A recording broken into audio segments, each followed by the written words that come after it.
दहला देने वाले उमेश पाल हत्याकांड की वजह आखिर क्या थी? अब तक यूपी पुलिस बता रही है कि उमेश पाल तत्कालीन बसपा विधायक राजूपाल मर्डर केस का गवाह था, इसलिए उसकी हत्या कर दी गई। लेकिन अब जांच में साफ हो गया है कि उमेश पाल दिवंगत विधायक राजूपाल की हत्या के मामले में गवाह था ही नहीं। तो अब कत्ल की वजह को लेकर पुलिस की एक नई कहानी सामने आई है। पुलिस कह रही है कि उमेश पाल का एक जमीन को लेकर अतीक अहमद के साथ विवाद चल रहा था, इसी के चलते उसकी हत्या की गई। इस तरह से ये मामला और भी उलझता जा रहा है। प्रयागराज में एक मकान पर बुलडोजर चलने की तस्वीरों को आप उमेश पाल के मर्डर केस का साइड इफेक्ट भी कह सकते हैं, और इसी हत्याकांड के इर्द गिर्द घूमती यूपी की सियासत का साइड इफेक्ट भी।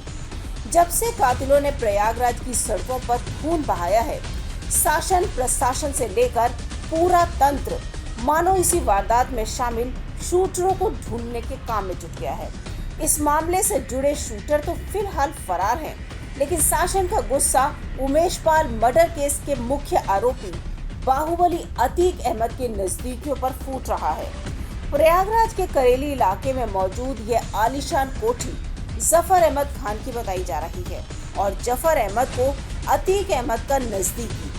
ऐसे में जफर की ये कोठी अब शासन के गुस्से की आंच में झुलसकर भरभरा कर गिर रही है, जमींदोज हो रही है। बुधवार की सुबह जब पीटीए यानी प्रयागराज डेवलपमेंट अथॉरिटी का ये बुलडोजर उस कोठी को गिराने शहर की उन गलियों में पहुंचा, तो कोठी की एक एक दरो दीवार को चकनाचूर होते हुए देखने के लिए तमाशबीनों की अच्छी खासी भीड़ लग गई। बुलडोजर से कोठी को मिट्टी में मिलाने की यह कार्रवाई घंटों तक चलती रही, और करीब 200 वर्ग मीटर में बने इस इमारत को मलबे के ढेर में तब्दील कर दिया गया।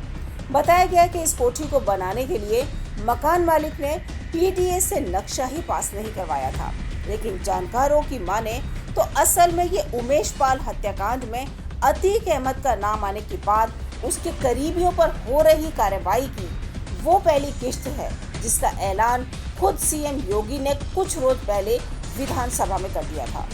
बताया गया कि जिस अतीक अहमद के खिलाफ पीड़ित परिवारों ने मुकदमा दर्ज कराया, उसके परिवार के खिलाफ, वह समाजवादी पार्टी के द्वारा पोषित माफिया है, और उसकी कमर को तोड़ने का काम हमारी सरकार ने किया है।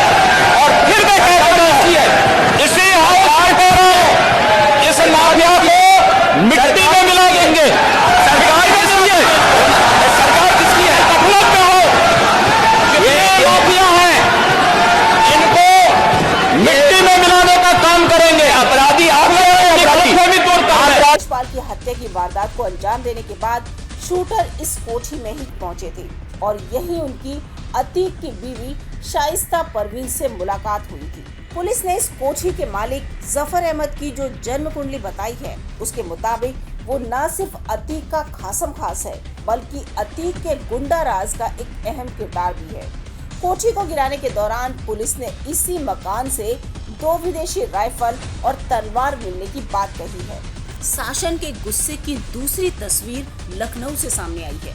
यह तस्वीरें लखनऊ के महानगर इलाके में मौजूद यूनिवर्सल अपार्टमेंट की है, जहां बाहुबली अतीक अहमद के फ्लैट पर पुलिस ने छापेमारी की। वैसे तो जब पुलिस ने अतीक के इस फ्लैट पर दबिश दी तो फ्लैट में ताला लगा था, लेकिन पुलिस ने दावा किया है कि प्रयागराज में उमेश पाल पर गोलियां बरसाने के बाद शूटरों ने भागने के सिलसिले में कुछ देर के लिए यहां शरण ली।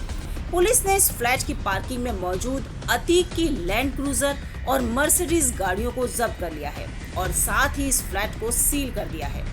अब शासन के गुस्से की तीसरी तस्वीर में वो क्रेटा कार है जिसमें सवार होकर शूटर उमेश पाल की जान लेने पहुंचे।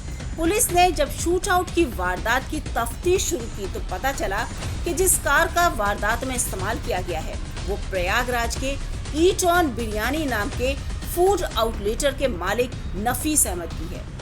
नफीस अहमद ने एक अलग ही कहानी पुलिस को बताई। उसने बताया कि यह क्रेटा कार रुखसार नाम की एक महिला को कई महीने पहले ही बेच दी थी। ऐसे में उसका ना तो इस गाड़ी से कोई वास्ता है और ना ही शूट आउट से, लेकिन पुलिस ये खंगाल रही है कि कहीं ये अतीक की साजिश का कोई हिस्सा तो नहीं। अब बात उमेश पाल के कत्ल के मोटिव की। पुलिस की तफ्तीश में उमेश पाल के कत्ल की वजह को लेकर जो नई कहानी सामने आई है, उसके मुताबिक इस कत्ल के पीछे अतीक के साथ उमेश पाल के एक जमीन के झगड़े की कहानी है। दरअसल पीपल गांव में उमेश पाल की एक पुश्तैनी जमीन थी। 22 फरवरी 2022 को किसी ने फोन पर उमेश को बताया कि कुछ लोग उसकी जमीन पर कब्जा कर रहे हैं। उमेश मौके पर पहुंचा तो देखा कि खालिद जफर, मोहम्मद मुस्लिम, अबू साद, दिलीप कुशवाहा समेत 6-7 लोग मजदूरों के साथ जमीन की घेराबंदी की कोशिश कर रहे हैं। पुलिस के अनुसार खालिद जफर ने उमेश की कनपटी पर हथियार सटाकर जमीन छोड़ने के बदले में अतीक की तरफ से 1 करोड़ रुपए की रंगदारी की मांग की। लेकिन आखिरकार कई महीनों तक चक्कर काटने के बाद उमेश पाल 24 अगस्त 2022 को अतीक अहमद और उसके गुर्गों के खिलाफ इस सिलसिले में रिपोर्ट दर्ज करवाने में कामयाब रहा। पुलिस की माने तो अतीक ने इसके बाद उमेश से नए सिरे से दुश्मनी मान ली और उससे बदला लेने की साजिशें रचने लगा।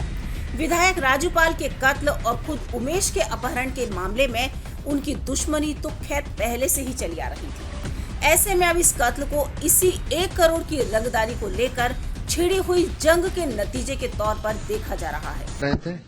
गाड़ी रोक दे, जो हमारे गनर थे, हम बोले उनसे, उन लोगों ने भी तुरंत जवाबी में फायरिंग शुरू कर दी। हम भागने लगे उसे। हाँ, ये पीछे बैठे। हाँ, हम लोग आगे बैठे थे, गाड़ी हम रोके, तुरंत गनर रुका, वो भी गाड़ी से तुरंत कूद गए, उतर के फायरिंग करने लगे। जो लोग की गोली लगी, ये गाड़ी से उतर के जैसे ही सोचे बढ़े, तब तक में गोली इन लोगों को लग चुकी थी। ये भी भागना चाहे पर गोली तो हम लोग दावत रिजवान के यहाँ दावत देने गए थे। तो फिर कैसे मुठभेड़ कैसे भाई, सामना कैसे हुआ? सामना ये इन लोगों की प्लानिंग थी, पहले ही से इन लोग बैठे हुए थे। अब हम लोगों को कोई जानकारी थी नहीं कि ऐसा होगा हमारे साथ। गाड़ी देखते उन्होंने? हम बस गाड़ी देखी, तुरंत फायरिंग शुरू हो गई। कितने लगभग फायरिंग हुई? अरे फायरिंग तो 50 फायर हुए।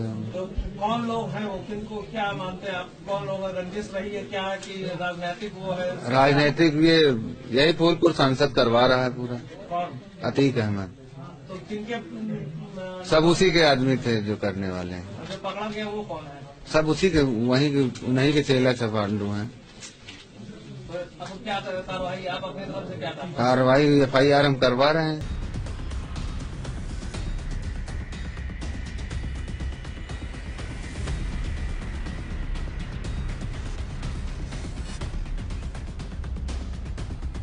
तमाम बड़ी खबरों के लिए बने रहिए किन्नी टाइम्स के साथ। वीडियो को लाइक करें, चैनल को सब्सक्राइब करना ना भूलें।